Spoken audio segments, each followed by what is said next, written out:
Wel, 8 ymgeisiodd ar y gystadleuaeth sgwennu erthygl i'r Wawr ar fater sy'n eich pryderu yn lleol.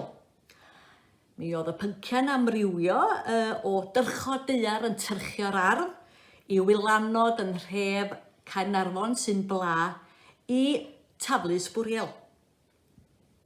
Y tri ddoth i'r brig yn y gystadleuaeth yma ydy nel, mwnci melyn a gwylan. Mi oedd y tri cystadleuaeth yma yn agos iawn at ei gilydd. Ac ar ôl pwyso a mesur am dipyn go lew, yr un sy'n mynd â hi oherwydd ei sgwennu bywiog, difyr a phraeth ydy mwnci melyn. Felly llongyfarchiadau mawr felly i mwnci melyn. Erthygl i gylchgrawn o Wawr. Yn gyntaf, y ffug enw mwnci melyn, sef Iona Ifans o Gangen Pandytudur.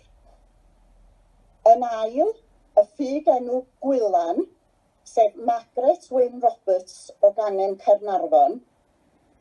Ac yn drydydd, y ffug enw nel, sef Elen Owen o Gangen Llansannan.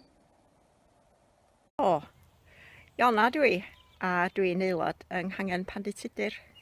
Dwi wedi cystadlu nifer o weithiau yng Nghystadleuaethau Merched Wawr ac yn mwynhau sgwennu. Dwi'n cadw dyddiadur ers pan dwi'n 15 oed, felly mae gennau gyfrin achal lu wedi ei sgwennu am hwn a llall.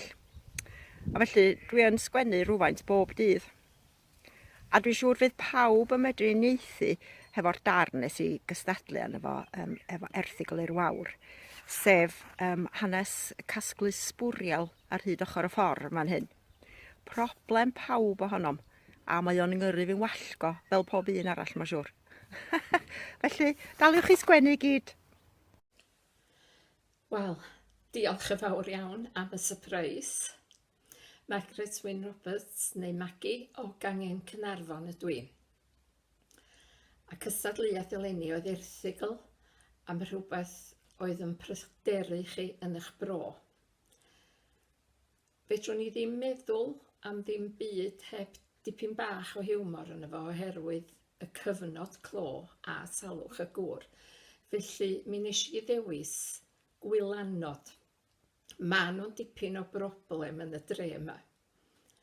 O'n i'n welwch i'w chymhen ni, mae yna lun arbennig iawn gan yr artist Luned Rhys Parry.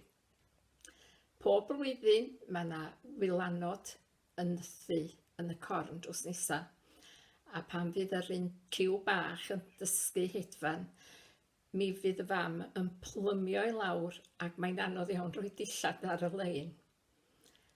Felly, diolch o galon i Luned am roi gwen ar yng ngwyneb i. Diolch am y sypreis heddiw o gael ail wobr. A diolch yn fawr hefyd am gylchgrawn lliwgar yr Wawr sydd wedi'n cyrraedd ni trwy'r flwyddyn anodd yma. Diolch yn fawr. Elen dwi, a dwi wedi sgwennu erthygl am rhywbeth sydd yn ymhoeni fi yn lleol.